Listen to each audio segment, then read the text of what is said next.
Ladies and gentlemen, Golfweek Amateur Tour proudly presents Golfweek Amateur Tour, the podcast, talking about all things Golfweek Amateur Tour, including interviews with tour directors, players, and course professionals.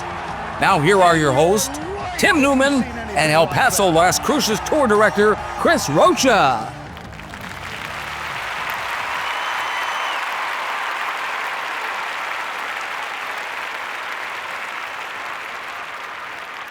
All right, now we're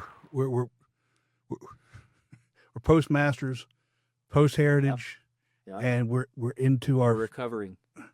Well, I'd say recovering, but this is my favorite month, and we'll get into why. But this us being able to do this podcast has, and we've talked about it all. We talk about it all the time.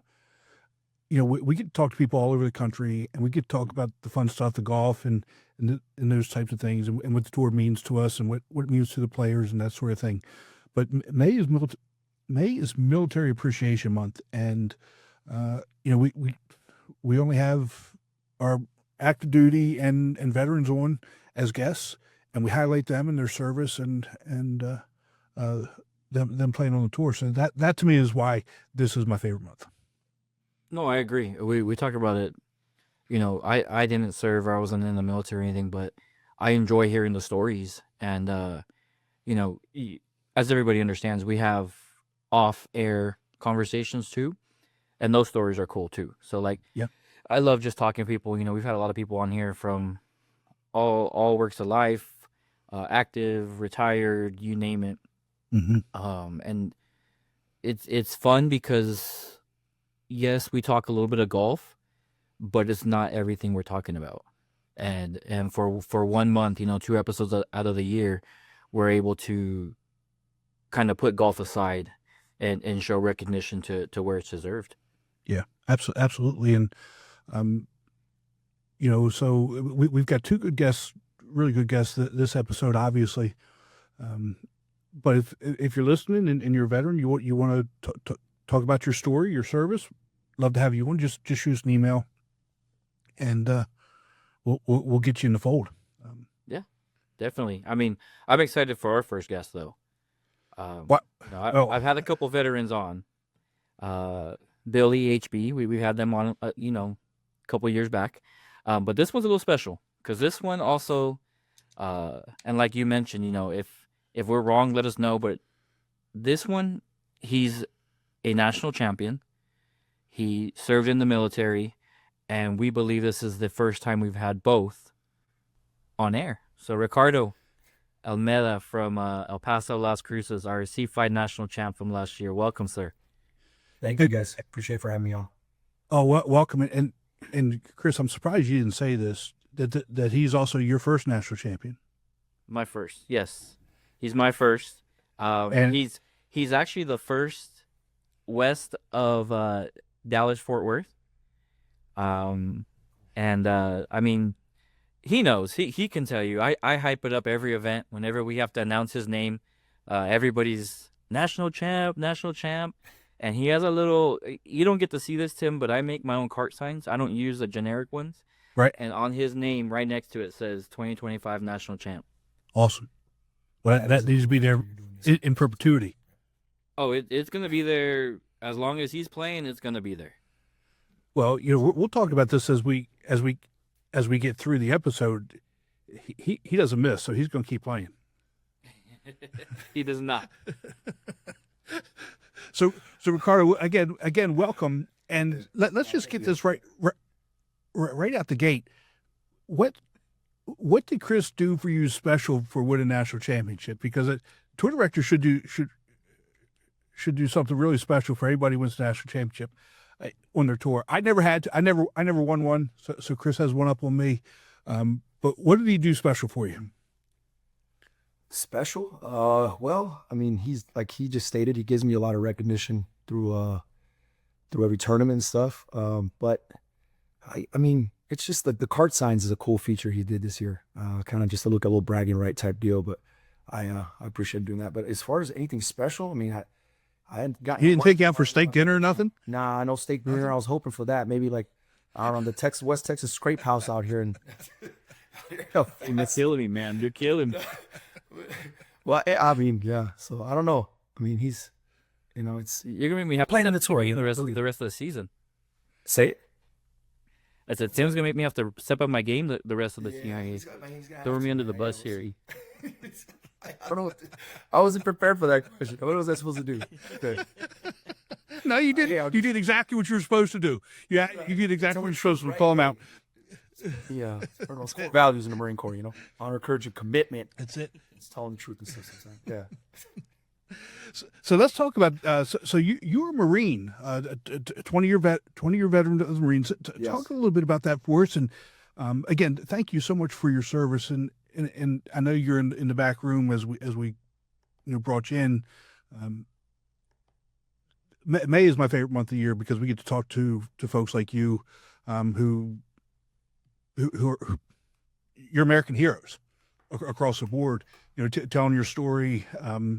So talk a little bit about what you did and your 20 years of service.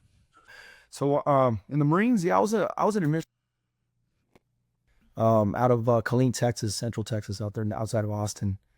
I joined in '98, and yeah, I went to boot camp in San Diego, and I was an HR guy, administration, stuff like that, legal, and just kind of keeping track of personnel, which was a big deal for the Marines. It is, because when you deploy and stuff like that, you have to be able to track all your service members. So I did all that. Went to like 8 different duty stations throughout my whole time. I mean, it was good. I did a couple deployments, Afghanistan, then on ship. I was on a MU. They call it Marine Expeditionary Unit. I was on a LHD. They call it. It's a big aircraft carrier. So did that. I mean, it was good. 20 years went by super quick, but yeah, in a nutshell, I was an administration guy. I mean, I did a 3-year stint of recruiting in upstate New York. Recruited for the Marines and at the height of the conflict of Enduring Freedom from 06 to 07 or 06 to 09. So it was a big deal with that. But yeah, it was good. So what's it like being on the ship for an extended period of time? In terms of not being able to get off and you're just out there. Oh, it's for. Yeah, no, it's good. 30. I mean, yeah, no, ship. It was. I mean, it was. I was out there for 9 months. It was hectic at times. Usually you get breaks when you're on ship. They'll stop somewhere, port somewhere. But yeah, we were in kind of like an operation where we weren't able to dock and for at least I think it was like 3 or 4 months. We were out there for over 90 days without porting somewhere. So yeah, it got a little bit hectic. But ship life it's pretty wild. It's like a little mini city out in the ocean, so you got to kind of make the best of it when you're out there. Mm-hmm.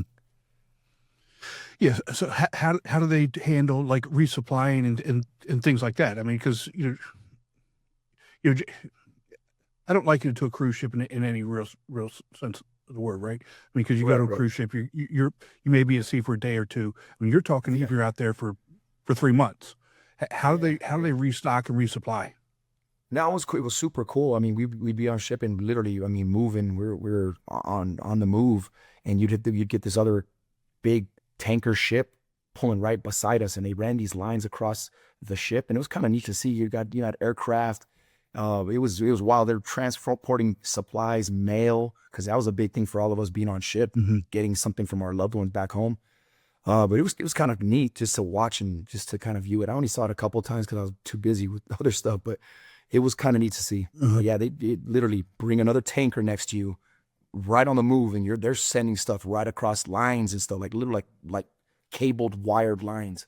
It's kind of neat to see. Yeah. Wow. That's interesting. Were you out there? Was there any like rough seas out there? Like, I mean, that was tossing the ships around? Oh no, yeah, we had some rough. I mean, I was on a big aircraft carrier. We went out there in 3 ships. So it was like we had us 2 smaller ships, and then it was us. But yeah, even our big old aircraft carrier type ship, it was. I mean, the LHD, like I said earlier, but it was rough at times. You got guys walking around. You get the sea. I'm telling you, it's hard. And people are in there puking. I'm sure. I didn't experience it. I got like, a little bit motions here and there, but it wasn't nothing that where I was like, I had to go do any like puking or anything like that. But it was pretty wild at times. Yeah. But I guess when it's like that, the aircrafts aren't taking off and landing and that stuff. No. Yeah, there's a certain times they wouldn't have aircraft taking off and landing if it was like that bad. But I mean, yeah, it wasn't too. We didn't really have that many times it was that bad, but it got bad at times. So where were some of your favorite places that you got to go? Oh, I mean, favorite places where I was at my duty stations where I was around. I mean, or Yeah. We do. or when I was on ship. Yeah. Well, wasn't on ship. We stopped in Hong Kong. We stopped in Singapore. We stopped in, I think, Oman. I think Djibouti, Africa. We were in the Persian Gulf, so we're in Djibouti, Africa. Mm-hmm. Yemen, we were right around there, but we didn't stop in Yemen. But that's where our operations were leading us and taking us to. But no, Hong Kong was cool. Singapore, I played golf there. I played golf in Hong Kong. It was awesome. And when we ported, that was like later on in our deployment after we kind of everything calmed down and stuff. But yeah, it was well deserved for sure. Yeah. So when did you actually start playing golf? I started 2006 actually. It was in Hawaii. When I was stationed there back in Hawaii, and just picked it up. I mean, when you become a staff NCO, which is, you know what that is, Tim, it's when you're E6 and above for the Marines, at least as a staff NCO. On Fridays afternoons, they're like, hey, let's go golf. And if you didn't know how to golf, you kind of just like, yeah, you go drink and stuff. But I'm a competitive guy. I was an athlete in high school and stuff. So I was like, you know what, let me pick this up. So it was in Hawaii. I was like, let's go. Went out there with some of the guys, and I just started falling in love with it. Yeah. Not a bad place to start, Hawaii. No, exactly. That's it's not. I forgot to mention that. Yeah, not a bad place to start at all. Yeah, Hawaii is freaking amazing. So when you were stationed in Hawaii, were you single out there? Were you No, I was married at the time when I was out there. Yeah, I was married in Hawaii, so not single, but yeah, I was actually married. I was back in Yep. Yeah, I've talked to a few people that been stationed in Hawaii, whether it's with Marines, whether it's Navy or the Army, and that's as beautiful as it is. That's really kind of a hard place to be stationed because of how expensive it is out there. Right. And you get some extra BOC, but I mean it's I don't want to make it sound bad, sound like Hawaii sucks, but it's not an easy duty station. No, yeah, it is expensive. They compensated me well out there when I was out there. I mean, it's called BA. Well, you know about BAH and stuff, basic allowance for housing, stuff like that. They allow you they pay you to live out there, so it is good. But no, people can put themselves in debt because they're thinking they're getting more money and stuff like that. But no, so it was tough. Good thing I was only there for 2 years. I mean, it was good. I enjoyed it. They call it Iden fever. If you're there a little over 2 years, you start kind of like, what? I need to go. I need to get out of here. So I was there for the perfect amount of time, I think. But it was a good time. Yep. That's awesome. When you left there, and you get out in 2018, how'd you end up in El Paso? Because I was born here. Yeah, right. Well, where are you? El Paso. Yeah, I was born here, but I didn't grow up here. I grew up in Central Texas, and then my dad was in the military as well. He was in the Army. So we kind of traveled all over the place as well. So I was born here, but maybe before I think I only lived a total of 3 years here before I moved back here in 2018. So yeah, family brought me back here. That was the main reason. I have a young daughter, a 9-year-old, so I wanted her to be close to my mom and stuff, my parents. So that's the main reason. I had bought a house. I was in California before I moved. I was stationed there before I retired. So bought a house there. I thought I was going to stay in Cali, obviously, because you can golf there all year round in San Diego. I was out in Temecula. So I was like, you know what? I'm going to go back home in El Paso when I moved back here. I mean, I'd visit time and time when I was in the service, but when I just, you just get closer to family. And then my parents moved to Horizon. I had no idea Horizon even existed. So it's a suburb of El Paso. So I was in Horizon. I'm like, man, this is a golf course right here. Let's do this. So I'll be back here. I'm like, I literally live across the street from the golf course. So it's amazing. So I'm like, yeah, you know what? I'm going to go back, and it's good. And you could golf all year round here in El Paso. So it's a good time. Oh, that's awesome. So if your dad was in the Army, how'd you end up in the Marines? Just, I mean, I wasn't gonna join the military, to be honest with you. I mean, I'm thankful that I did, obviously, the service, and it's just, Right. I love my country, so it's good, and I'm thankful I did it. But I was trying to get scholarships for football and baseball and stuff, so I wasn't gonna join the military. I saw what it did for my father and how it kind of moved him around a lot. I was like, man, there's no stability, right? You're always moving around everywhere. So I told myself, you know what? I need to do something with my life. I'm an athlete. I love competitiveness. And I was like, you know, I'm just going to go join the hardest branch that's out there. And that's why I joined the Marine. I picked up the Marines. And it was funny because after I did, my father kind of looked at me like I was crazy. I was already 18. And I came back and I was like, yeah, I went and spoke to the recruiter. And he's like, what? And I'm like, yeah, I'm going to boot camp in a couple months. And he's like, what? And it threw him off.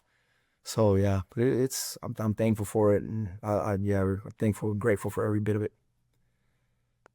That's awesome. I mean, I think, especially if you've got a family history of service, I wouldn't say that it makes it easier to join, but I think you have a bigger sense of duty, and you see it as a path forward where, like you said, maybe if you think you should get a scholarship here or there and it doesn't happen, or if you get there and you go to college and it's not really working out, or you don't like it, it's, Right. I wouldn't say it's an easy path, but you see it as a much easier path, and you know how to make it work because you've kind of lived that life. Exactly. Yeah, no, and that's So do you miss thing. anything? Yeah. About the Marines? Yeah, no, I'm about the military. I do. You know what? It's so it's crazy that you say that. I mean, I miss the camaraderie. I miss the guys. I mean, I got Marines of mine that I worked with. I still got buddies of mine. One of my buddies actually is stationed currently in Hawaii. I'm actually going there in July to go visit him and stuff. And I miss the camaraderie piece of it. And that's what the GWAT. That's one thing that drew me to the GWAT, and it's the camaraderie piece of it. And Chris knows we got this small group of guys. The GWAT in El Paso's big, and I'm happy for that. It is. But you know that we got this group of us, and it's that feeling I get of the camaraderie piece of the GWAT that I love, man. I mean, it's amazing. So that's what I miss. If your question asking me what I miss about the military, it's hands down the camaraderie, the friendships I built. And I don't miss the hikes and the overnights and the deployments. I don't miss that stuff. But yeah, it's the camaraderie and just the good people I met along the way. What you said is exactly what's true with Golfweek. It's not the same, but it's kind of the same, right? Because it's exactly the seeing the same guys every week, or you go and you make friends, and now you've got somebody to play golf with on Monday or Tuesday or whenever you're going to play. Correct. You become lifelong friends. So how did you end up joining the tour? Because you started in 2020. Yeah, no, in 2019 I was, because I lived across the street from Horizon, so I went to Horizon Golf Course and was playing golf all the time. 3 or 4 times a week. And I saw one of these little flyers there at Horizon at the golf course in the pro shop and picked it up. I was like, man, what is this? Signed up. The rest is history. It was off of one of those little flyers in the golf course. Yeah. So you played 4 times in 2020, but in when 2021, you have missed. You've got 119 rounds to date. Okay, I can't in a little over 5 years. Think about that. So you're playing more than 20 rounds a year, which is more than normal. So let's just say a tour generally has, let's just say 12 to maybe 16 rounds, and you're averaging over 20 rounds a year. Yeah, no, it's a lot of rounds. I had no idea actually. That just goes back to Tim, hold on, Chris. Well, hold on, because I'm going to throw you under the bus here, and then will that also means that Chris should be doing something special for you, because you're not only your national champion, but you don't miss. You're somebody that he can count on every week. To what I was gonna say, one, he also every round competes to where he's on the leaderboard every time. So don't some guys come out and they just go and have fun. He's out there grinding. That's awesome. And it's hard to beat him. Yeah, I put the work in. I tried to at least. But two, when you mentioned the camaraderie with Golf Week, there's him, he has his brother that comes and plays. This group I've seen grown from 4 people to 6 to 8. I think you guys are up to like 14 guys that travel together. And if one misses, they all miss. So Ricardo, you can't miss any ever again. No. What? It's like building blocks just falling. Right. Well, we go to that steak dinner, Chris. You hooked me up with that steak dinner, man. I won't. You know what? In the end, we'll talk. We'll talk it out. And I'm messing with you. No. In all honesty, Chris runs a good show out here, and I've talked to him personally one-on-one, and yeah, he runs a good tight ship out here in El Paso, and it's good, and that's what keeps me coming back, is getting new members. And I think this season we've grown exponentially. It's been good to see what we're looking at this year with the members and stuff like that. So I'm proud of what he's doing, and I've always told him, like, kudos to him for running a good show out here in El Paso, Las Cruces. So yeah. Chris knows this because again we've talked about it. I give him a hard time on a lot of different things, especially the weather. He doesn't like El Paso; it's too hot. But he wants it to be 80 degrees and no humidity, every day, and that's perfect weather for him. But what he's done with El Paso, the way he's grown it, and it's good to see, and it's good to see that his hard work is paying off with you guys. And the not only with members but showing up to tournaments. That's the real key to keep people coming back. The more people you have in tournaments, the more people are going to keep coming back to tournaments. Exactly. So one last question before we let you go. Since your brother's not on here, who's better, you or your brother? Oh no. I'm not. I don't know. No, or my brother's actually. He's been playing golf not slightly longer than me, and he's a great player, man. My brother, he definitely plays really well, and he's won many times on tour as well. So I cannot answer that. It's one of those things. It kind of, and he was a Marine as well. Like I said, he should have been. Oh, he was a Marine as well. Really? Yeah. My brother was. Yes, he was. Yeah, he was a Marine 12, 13 years or something like that. Yeah, he did his time and stuff. God bless him and all that. What he did as well. Yep. So that's awesome. Well, make sure you thank him for his service from me, and I appreciate it. But Ricardo, you do have something he doesn't have, and that's that national championship. So that, yeah, and I'm thankful for that. Blessings, right. Yeah, definitely thankful for that. Appreciate you guys having me on today. Seriously, thank you guys.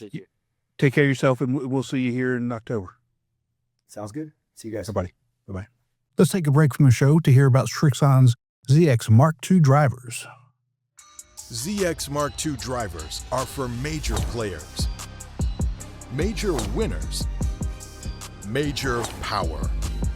All new ZX Mark II drivers, only from Srixon. Well, Tim, first off, I can't believe you threw me under the bus. What do you can't believe it? I can. You're right. I can. I was just glad that I was, as we've talked before, with nationals last year, not being able to play, it was kind of a blessing in disguise, because I was able to go out there to his course and watch him make his final putt, and be there to celebrate with him and all the sea fighters that were out there. So it was awesome. It was a great thing. I'm super excited for him, and like I said, every time we have to announce his name, whether it's a skin or he's been winning nonstop in B flight now. Everyone make sure to remind him that he's a national champ, which is cool. And him being able to be in Hawaii for a couple of years and serving our country, it just makes it so much better. And he will make sure to talk to you about his military time if you just ask him, which is cool. Like, he's one of the nicest guys we have on our tour. That's so awesome. And 20 years as a Marine, God bless him, and comes from a military family, brother's Marine, father retired Army. That's, and being in El Paso with the what base is there? Fort Bliss. Is it Fort Bliss? I mean, I'm sure you've got a lot of military members there, and we've talked about this. Sometimes they're there, find out. Sometimes they're gone. Sometimes they're gone. real quick, and that's just kind of the life of it. And you know, when you're running a tour that's by a military base, that's just kind of the norm. But you gotta do things a little different, you know. Yeah. Especially the guys that are active duty, because they want to play and they want to play every event. But sometimes they got things that come up on that Thursday or Friday afternoon, where it's like, hey, they called me and I can't go. And nothing I can you do. you got to be able to adjust. You know, you want to give them the best experience you can, and it's great. It's great when you have guys that are, you know, retired and they come back home and they just want to play golf. And I mean, we have a bunch of groups out here, military groups and things of that nature. And we have them come out, you know, try out our tour, and some of them love it, some of them don't. But when we're able to keep them and build stories like Ricardo, Orlando's his brother, it's just awesome to have. And they when they meet another military guy that comes into play as a guest, you know, they just bond with that, and it makes it so much better. Yeah. Well, we got another really good story coming up. Yeah. This is you're going to see why I for those that are new to the show, you're going to see why I love May more than anything else, because just a little pre-conversation we had before we even started recording. This guy's he's our people. I mean, you can hear it right away. So let's go ahead and welcome in from the Alabama tour, Jason Sprinkle. Jason, welcome to the show, bud. Yeah, I appreciate the invite, guys. Well, first off, thank you so much for your service and sacrifice. Thank you to your family for their service and sacrifice. And, you know, we didn't talk about this with Ricardo, but I do try and mention this every year. People forget that the family sacrifices just as much as the service member does, because they take care of everything at home. They do all the worrying. They take care of the house. They take care of the kids. They take care of the bills. They take care of all those things. So make sure you thank your family for their service. Absolutely. Yeah. You know, just going off that comment, Tim, I appreciate it. You know, having a family support at home for you is key to be able to do your job. That, speaking of which, that was my wife. That's my family support system. That's perfect timing. Perfect. It's awesome. I mean, just being able to serve 14 active, 10 National Guard, Maryland, West Virginia, and then numerous duty stations on the active side. My passion for golf really it started during my military service. And just being in Germany, of all places, the locals that were there, the German population that we had right off the base, they were hosting golf tournaments, and I had some downtime. I was an MP, so I worked a 5-day schedule, sometimes 6, and I had an extra day, and my family wasn't there during that time, and I was like, I got to start doing something. I got to get out and try to enjoy life a little bit. And I said, I love being outdoors, and they were hosting a golf tournament, and I started playing the course there and playing some local tournaments, and it was awesome. I even won one. It was like my second or third time I won a tournament, handicap tournament against a lot of good German people that I had met over there. And it just really it hooked me right there. Yeah. I said I love tournament golf right from the start. Didn't get to do that as a kid very much. Wasn't very athletic as a kid. It was one of those things that, golf kind of reached out to me and offered me opportunities, and I had the support of my family to pursue those goals these many years. Even after when I got out and completed my service in 2022, having my family there for me to support me throughout it, I couldn't do it without them. Yeah. That's the same as everybody that serves. If you don't have an immediate family while you're serving, your leadership, your NCOs, there's a lot of good officers out there that I've served with that they become part of your family. Family, yeah. And, it's really important. It's huge. And Chris, just so you understand, he said he wasn't really an athlete. He's a A-Flight 8.1 handicap. Well, now. See? You mentioned that. It's confidential, guys. This is, I didn't agree to this. So let's talk about some of your duty stations. You mentioned Germany. Where else were you? Fort Polk, Louisiana. Oh, no way. That's where my brother chose. Yeah. My brother chose to live there. He lives there now. He's retired, and yeah, thank you. I'm gonna send him. I'm gonna send him that reaction. Yeah, please do. Please do. God bless him, because I met my wife there at Fort Polk, and that was the greatest thing that duty station had to offer me. It was rough, to say the least. When you wake up in the morning and you're like, I'm ready, I'm refreshed for the day. It's 5:45 in the morning. I walk out, I break into a sweat that I am like I just stepped out of the shower. I said, this is unnatural. This is not. No, thank you. 18 That's what I'd say when I went to Louisiana. Yeah, send me somewhere else. That's not me. I'm a northerner from Maryland, so yeah, the Four Seasons was something I was used to for the longest time, and then Louisiana treats you a little bit different. It's a special kind of person that can survive that weather, the humidity, brutal. Yeah, it's. I don't understand. But anyway, when he retired, they bought like 40 acres out there, and he's got plenty of room to hunt, fish, and that's what he likes to do. So obviously it's in our blood, but God bless him. I mean, it's God bless him. I mean, You got to be born. That's all you can say. yeah. Well, Chris was talking about where Ricardo is from. They've got a Walmart. Fort Polk actually has 2 Walmarts now. I don't know if you know that. There's one in Leesville and there's one in DeRidder. DeRidder, yeah. That's where I lived while I was stationed there in DeRidder. DeRidder. That's a rough location too. That's where. Well, he's got a DeRidder address, so that's Okay. Yeah. Well, I mean, the first plane out of there from Louisiana was Germany, and I took it. I took it, brother. I say, give me them 30-degree, 3-foot snowstorms in Germany in the Autobahn. I swear, I'll take it. I'll take it. my God. But look at me now. I'm in Alabama, so I'm what do you call it? A hypocrite? Something. I tell you. I don't know.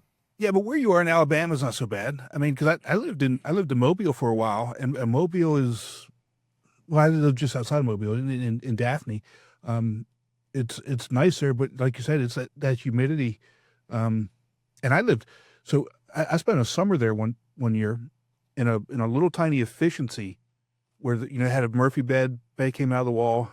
It was a little tiny half kitchen and a bathroom, and with no air conditioner. Yeah, that was not my most favorite summer ever. So, but yeah, it's bad there. So where else were you? Give me something good. I mean, Germany's good. Louisiana, not so much. Well, I mean, the Pentagon, but I can't talk about that. I don't want to talk about it. That's the worst part. Yeah, I mean, I'll tell you what. It's a great place for senior leaders, officers that are pursuing their career and working at the Pentagon is just one of those things I get to check off the box as far as military career and what I've done. And I got to see some awesome things, and it was really a great experience. But after almost a year and a half there, a little over a year and a half, it was time to go. That's not a long-term type. You settle down location. Fort Rucker here, it is a great location, I think, for me and my family. That's why we settled down here. But I mean, I've been to Fort Leonard Wood, and I've spent many years there with just training soldiers, teaching, and going through schooling out there. And Missouri, I'd say, is my second best place. And Okay. It's just I love the area out there, Fort Leonard Wood. Yeah. Yeah. So talk a little bit about what your MSs were. I mean, you told us you were field artillery, MP. Yeah. Talk a little bit about that. Yes, it started out serving in the National Guard, and back when I joined in '94, graduated in '95. My graduation date at Fort Sill, Oklahoma, was the day of the Oklahoma City bombing. Oh my goodness. That was a rough graduation day. They almost locked the base down. I actually left the base about, I think, 10 to 15 minutes prior to they locked the entire facility down. So I started out there in the National Guard, and then, out of Maryland, and did field artillery for I loved it. Field artillery is the greatest. Anybody that's done that, it understands that, that's the camaraderie you find amongst people that do field artillery is one of the best. Mm-hmm. So I did that for a long time. Then I got out, went to college, then came back in, MP, at a National Guard unit in West Virginia, and did a couple years there. And I said, you know what? I'm tired of running from it. It's time for active duty, and went active duty, 14 years. So, I mean, it's been such a great, I got an opportunity to go into Eastern Europe. Not many people get a chance to do that. I got typecast as a law enforcement guy. That's pretty much been my primary focus throughout my career. On the active side was law enforcement, being an MP, and I really loved it. It met so many tremendously great people, traveled all around. But the biggest, the furthest I've ever been was in the Eastern Europe. So that was pretty cool. And then I took a vacation to Ireland. Didn't take my golf clubs though. That was a big mistake. Yeah, big mistake. Well, there's still other stuff to do in Ireland besides play golf, but that's all right. Yeah, I did the tour. I didn't go to Northern Ireland. I stayed away from there, but I went to the Cliffs of Moher. That was awesome. Wow, unbelievable. Went down south, Southern Ireland, and then I did the 3-day tour of Dublin. I may have drank too much. Maybe. Well, we don't have to talk about that either. That's possible, yeah. I think I quit drinking after Ireland. I think that's when I sobered up. It was like, you know what? That's enough of that. I understand. Oh my goodness, that's great. So what are you doing now that you're out? Well, now that I'm out, I had great opportunity to help begin being a part of my kid's life. His name's Luke Sprinkle. He's 2 years old in a couple months, and he is just awesome. I've had a chance to be a father. I haven't been able to do that with any of my other kids. Like I said, I've had 5 kids, and I haven't really been a stay-at-home dad or been a dad that's been around because I've been, gone all the time, whether it be job or military. It's always had me gone. So I've really just taken some, a little over a year and a half to just be a stay-at-home dad and be a part of his life. And then I delved into private investigations and some other side work. But my true passions in life is trying to play golf. And unfortunately, I can't make a living off this tour. I'm not good enough. But my God, I mean, the opportunities are there, gentlemen. I can't say it enough. And let me take a minute just to explain. I've been on 2 other tours. And I'm not going to mention them because I don't want to speak ill about them. But I tell you right now, this by far is the best tour that I've been on. And I like to, put some credit out there to all the guys that I've met in Alabama, but a lot of guys from other states that travel and play these tournaments, just top tier quality players. I've never had an issue with anybody. It's 99% just genuine, kind people, and the other 1% are just super competitive. They are just out to win the trophy, and they don't care.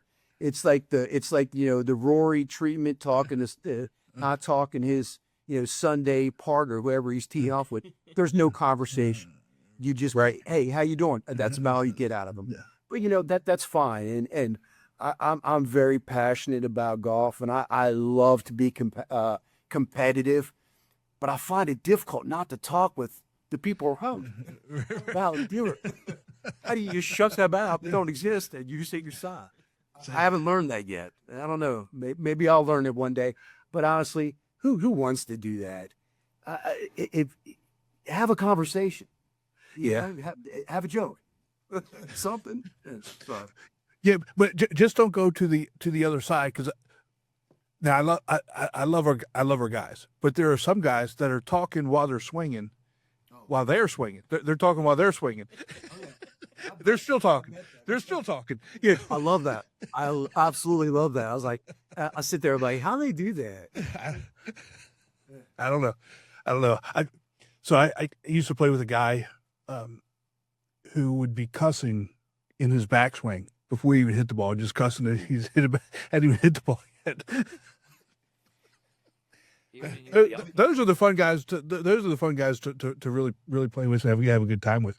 Yeah, I mean, you see these guys on Sundays on TV, and they get upset as soon as they hit a shot, and you're wondering, oh my, it must go in the water. It's gonna. It lands on the green 15 feet from the hole, and he's upset. These guys get upset for that. I'm like, no, I'll take it. I'm thinking, God, I made it on green. Yeah, I'll still 3-putt for bogey from there. I mean, I can still make bogey. Yeah, exactly. There's some positives to find in this, My God. But I don't know. Different kind of players, different level. But I tell you, on the amateur side, and gentlemen, I've been around for a while. This is the best thing going that I've seen. I haven't had the pleasure of going to the Nationals. I had an invite last year. I was fortunate enough to stay competitive and in B flight, got bumped up to A, and I've only played 1-2 days so far, and I'm searching for something I ain't found. The winter hasn't been kind to me. It's been difficult during the winter, if we call winter in Alabama a thing anyway, but yeah, it's been a weird off season, and I'm still searching. I think, everybody's still searching for something.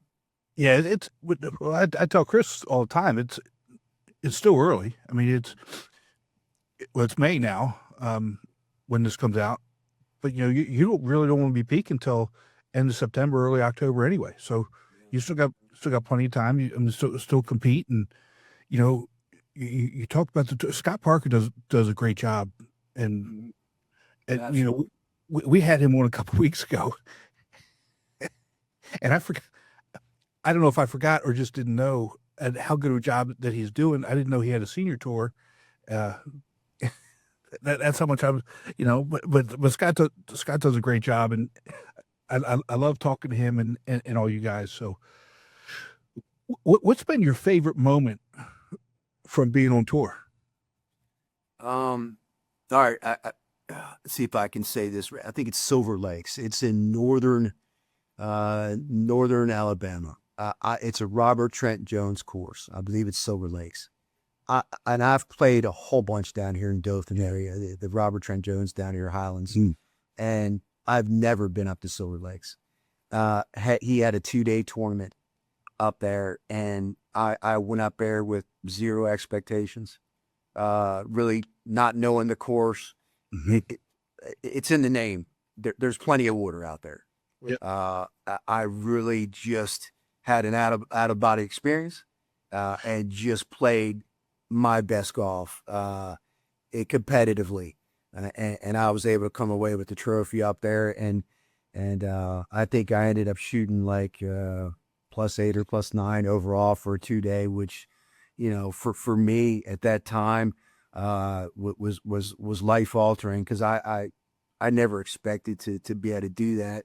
I had won tournaments before that, but that 2-day tournament is such a challenge to an amateur golfer. I don't know if you guys had experience like with that level of, you got to be, and being older, your body doesn't recover that fast. So you're going to bed 8 o'clock after a tournament, and everybody's on the group chat out having a good time at the local casino, and you're like, I'm back.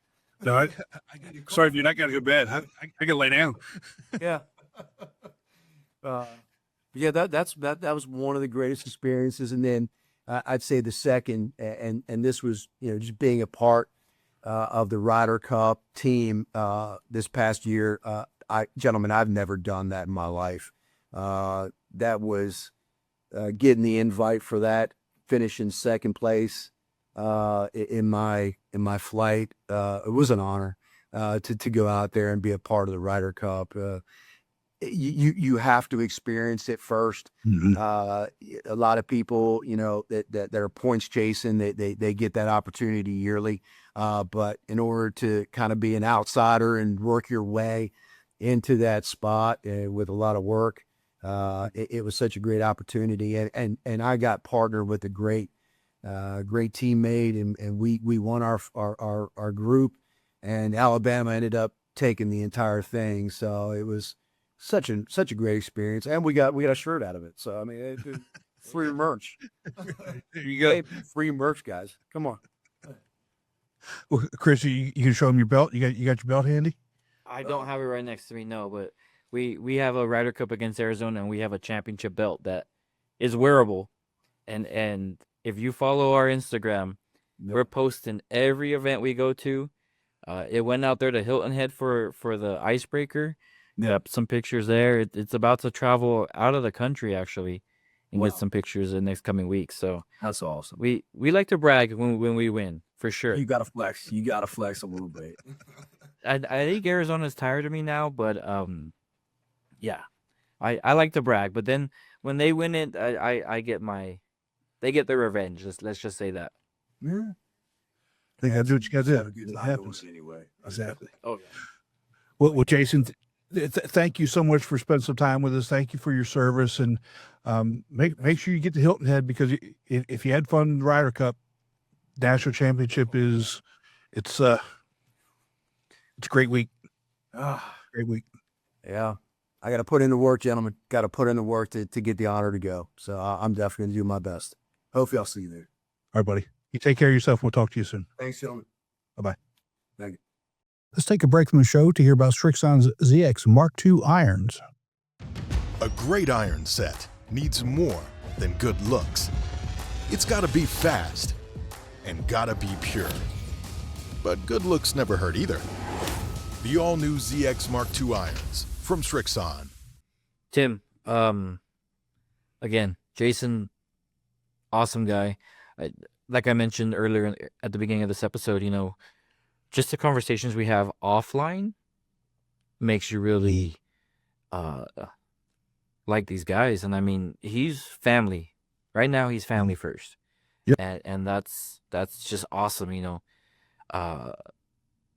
For the listeners, we started a little bit late, but because he had to put his kid to bed, and that was going to be number one priority. Let me put my kid to bed, and then I'll get on these interviews. And for these military guys, that a lot of them miss a lot of their kids and family time because they're out stationed or whatnot. Just to be able to hear that he's able to enjoy that now is just cool. And I mean that he had funny stories. It was great to meet him. First time I'm meeting him. But this is why we love this month, because we get to meet guys that I don't want to say live two lives, but they kind of did, especially if they were stationed overseas and couldn't bring their family with them. Mm-hmm. Yeah, it's hard, when you're stationed overseas. So like my brother, he was stationed in Korea, and his family was over, and his wife and kids, my sister-in-law and nieces and nephews were here. Right. When he was stationed, in global war on terror. Right. I mean, and you got to remember too, when they're stationed overseas, it's a different time zone. Yeah. So it's not like they can pick up at 5 p.m. and they're getting ready for dinner. Like it's all different times. So like he mentioned, there's always somebody that can be a family support. Mm-hmm. Especially when you're overseas. Find somebody that can be there for you. If you feel lost or depressed or whatnot, find somebody. There's always somebody there that can help you out. And I mean, he was just all smiles. Yep. Which was awesome. It was great. was great. Yeah. And again, this is why I love this month so much, because we number one, you learn so much about what other people are doing. We've talked to, we talked to Robbie Robinson a couple years ago, and Terry Lawson brought him up in the last episode. He was stationed on a submarine. You just learn a little bit about what life on submarines like. You're talking to Ricardo about what's it like being on an aircraft carrier. Right. I didn't want to tell Jason that I've got some experience with MPs, not the good kind, but we know what that's like. Right. I mean, and we've had guys too that like how he mentioned he worked at the Pentagon. Period. Can't say anymore. That's it. And those are cool because I mean, you can imagine what those stories are. Yeah. And we'll never know. It'll be a mystery. Yeah. So Cephas works at the Pentagon, and he's retiring. So he's retiring. He obviously retired from the Air Force, and he's retiring from his job at the Pentagon and coming up in June. So thanks for that, Cephas. Are they going to let him bring all his monitors with him? No. Oh God, no. I'm pretty sure he has as many monitors as he has iPads on his cart. Oh, easy. He's probably got a whole wall of them. But I'd love to get him on before the end of the year and honor him and thank him for that as well too. But there's so many great stories out there, and I'm just glad that we get an opportunity to talk to him. Mm-hmm. And I mean, I kind of want to throw that out there. This is a month that we, give them the recognition, but don't, for our listeners, if you want to be on, don't feel like it has to be in this month, right? Either, because you all deserve the highest recognition for putting your lives out there and giving the sacrifice that you guys do. So, please, like Tim said, reach out to us. We'll find the time to get you on, and love to hear your all story. Absolutely. Now, on the flip side of that, we got some sad news over the weekend, and unfortunately, if y'all remember, it's 2 years coming up, almost to the day. It was early. I think the episode was early June 2 years ago, where we had. I thought it was last year. No, it was 2 years ago. Wow. Gaines Beard passed away last week, unexpectedly, and we've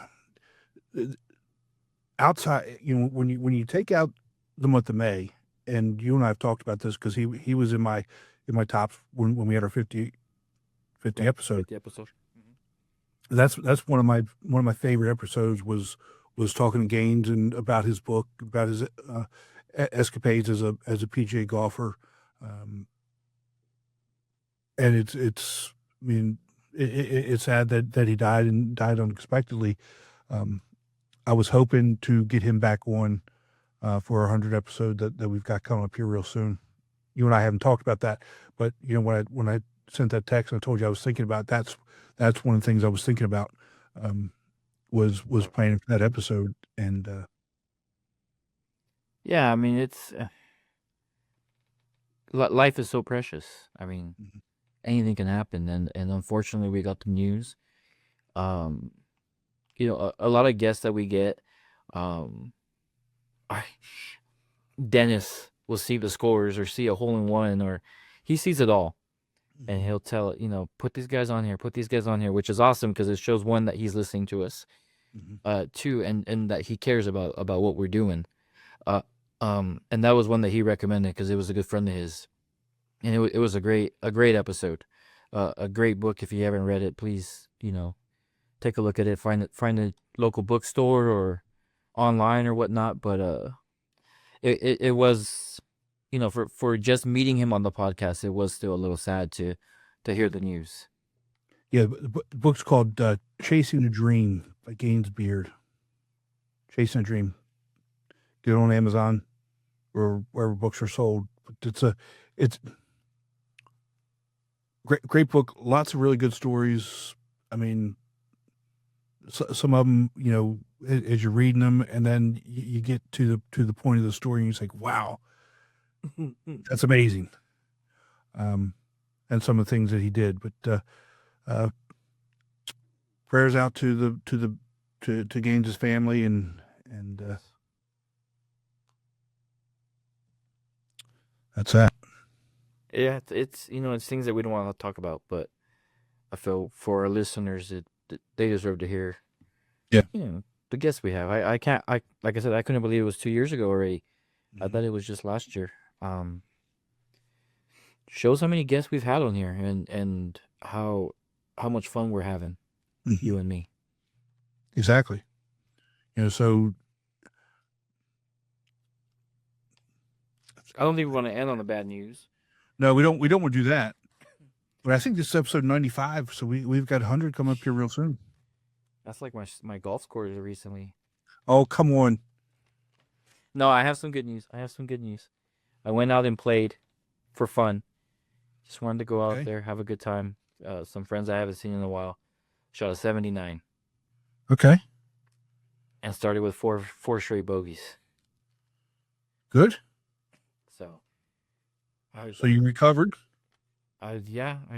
I've healed some wounds, figured out some things, and it just makes me like, you can either take it as serious as you want and not be prepared to make changes, or you can go out there and have fun.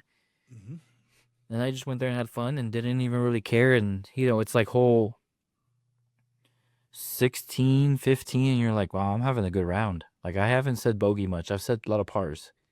So, I have a tournament coming up at Horizon, which is a course that I put on the schedule because the guys like, but I don't like it. And excited to see what happens. Well, that's the one that Ricardo was talking about, isn't it? Horizon? Yep. He plays there every week. Probably twice a week. Let's see here. I just pulled up your point standings here. Man.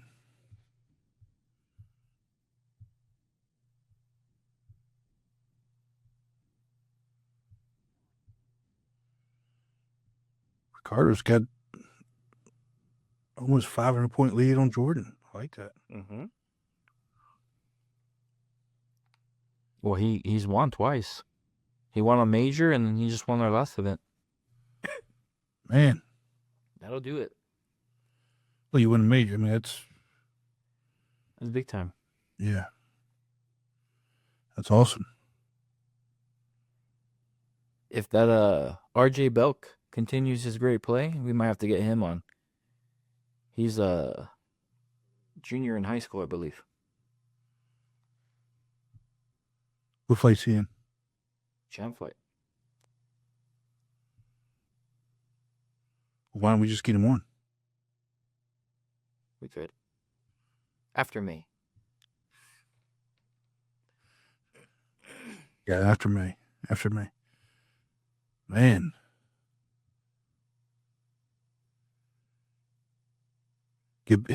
Wow. Him and Marshall Daniel are, man. Marshall Daniel's another military guy I have. Yeah, phew. You got some pretty good, heck, your top three are all minus handicaps. Yes, sir.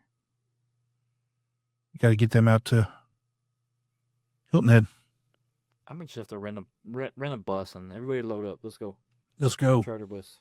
Either that or, have Gabe stop the van as he's passing through. Ugh. I don't know how he does that, but God bless him. Anyhow. So what do you got going on? That's it, man. Just, grinding You through got- it. You got a light month in May. I do. Mother's Day happened to fall in May, like it always does. Mm-hmm. So, nothing we can do about that, but I got that major set up. And, with May, here at least, it's a lot of graduations, high school graduations, college Okay. graduations. so turnouts kind of are lower than normal. And with me being a family guy first, I'd rather you go to your family's graduation than come play a tournament with us. Mm-hmm. Absolutely. That's just me. So kind of give the guys a little break. Maybe I'll get some tee times. We can go out there and play around on one of these off days. But then, once I have that major, it's nonstop every 2 weeks.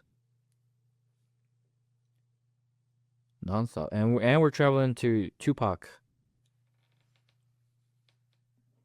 Okay.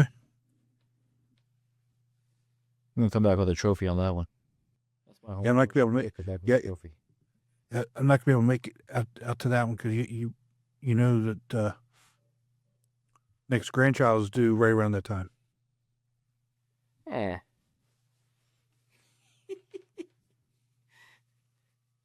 But I do need to get out to I need to get out there.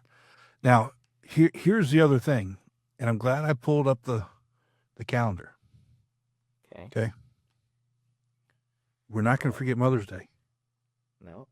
So we're going to wish everybody happy Mother's Day because this episode comes out May 4th. Mother's Day is May 10th. Oh. So happy Mother's Day to all the mothers out there. Jen, I know you're listening. We didn't forget this time. Did not forget. So don't get mad at us. But yes, all the mothers out there, happy Mother's Day.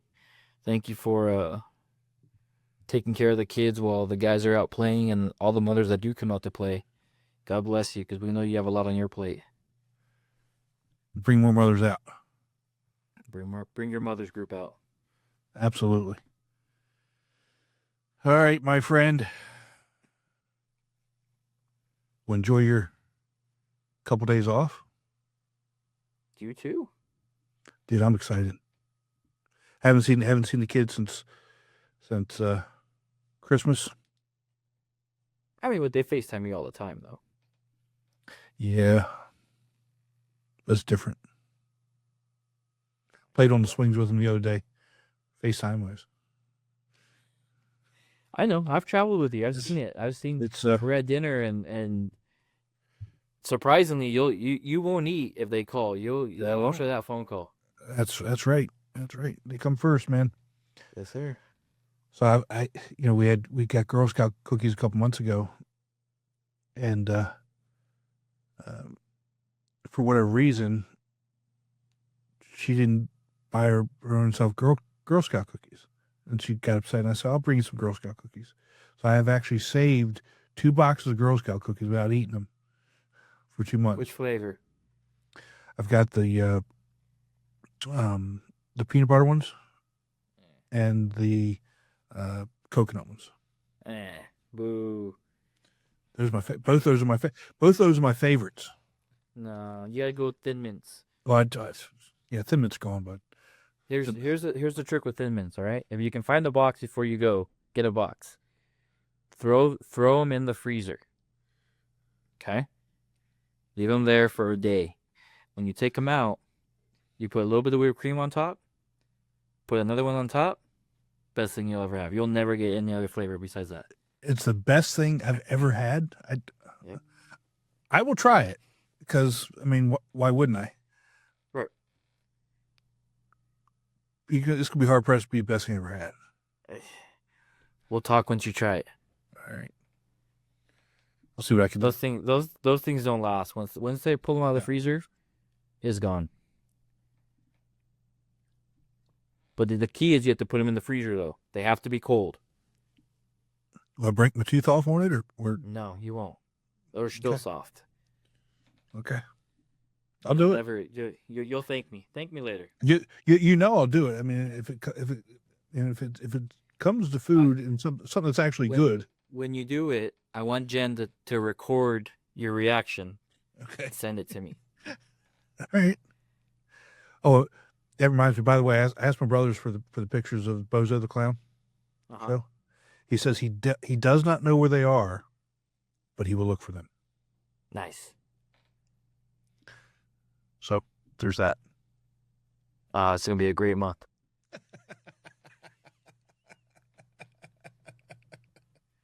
That's funny. All right, my friend. Best to the family.